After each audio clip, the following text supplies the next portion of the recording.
Grace, peace, mercy, and blessings be unto you, beloved. I do pray all is well with you, wherever you may be at this very moment in time. It is my heart's desire that you are better than blessed. To God be all the glory for the great things he has done, for the awesome things he's doing, and also for the great things he's going to do. God is always doing something, and he specializes in phenomenal things. I mean, every time I turn around, God is doing something new, something fresh, something awesome. I'm so thankful, as always, to be in the position, the posture to serve. Bible says the greatest amongst you will be the servant, the one who's not just able to serve or willing to serve, but has the heart to serve. You know, that makes a difference. Sometimes we do things out of obligation, or we do things out of guilt. But I believe it is the will of God that we serve cheerfully, we serve earnestly, and our servanthood should be fueled by the love that we have for one another. You know, God is love. You know, there's a very, very popular scripture, John 3:16. For God so loved the world. Come on, you know it. That he what? That he gave his only begotten Son, that whomsoever believeth on him should not perish, but what? Have everlasting life. Yeah, that's love. You know, many years ago, I believe God inspired me to receive this understanding of what love really is. You know, most people think love is, you know, gifts and money, a new car, new house, neat coat, you know, a nice bracelet, nice ring, jewelry, nice diamond earrings, you know, chocolate, a card with some money in it. It's always nice to get nice things, right? But is that really love? Let me share with you my definition of love. Love is an individual willing to be inconvenienced on behalf of another. Let me say that one more again. This is the definition of love. This is it. An individual who is willing to be inconvenienced on behalf of another. That's what love is. You know, love is not what people think it is.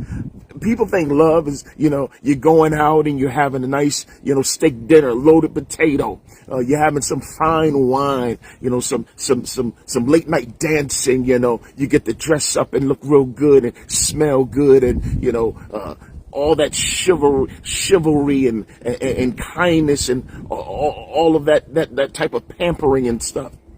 It's nice to have such things, but that's not love. Let me say this again for the folk way in the back.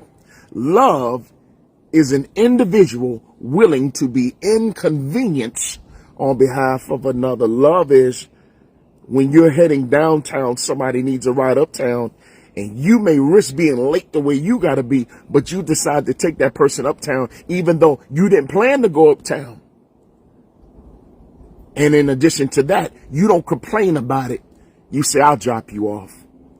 Now, the people that do it and then say, oh, yeah, now I'm going to be late for the, oh, I'm going to be late.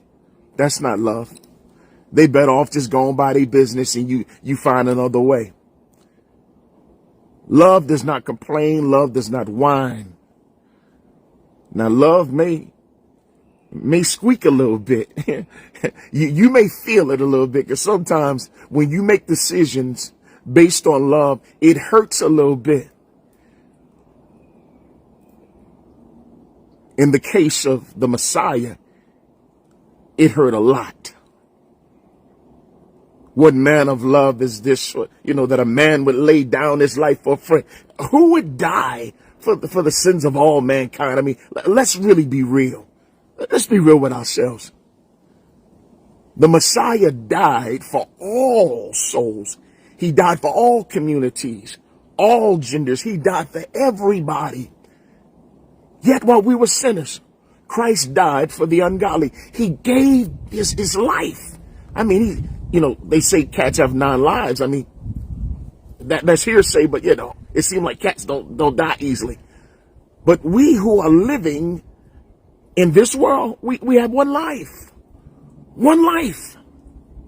We don't have several lives to pull out of a drawer or pull out of a closet. We have one life. And so Christ gave his life for us. Now that's love. You see what I'm saying here? How love is not what people think it is, but love is sacrifice. Love is an individual willing to be inconvenienced on behalf of another. That I know God inspired me to receive that revelation of love. And I've been sharing with people all over the world just that which God has blessed me to embrace and to understand. God does that, right? He gives you illumination of divine revelation so that you can share throughout the nation. Just like this. By divine impartation. Can't do that when you think it's all about you. When it's all about you being the man or the woman, or it's all about your brand. No, there's only one common denominator when it comes to ministry. And that common denominator is kingdom. And if it is kingdom, it will bring them. Well, beloved, I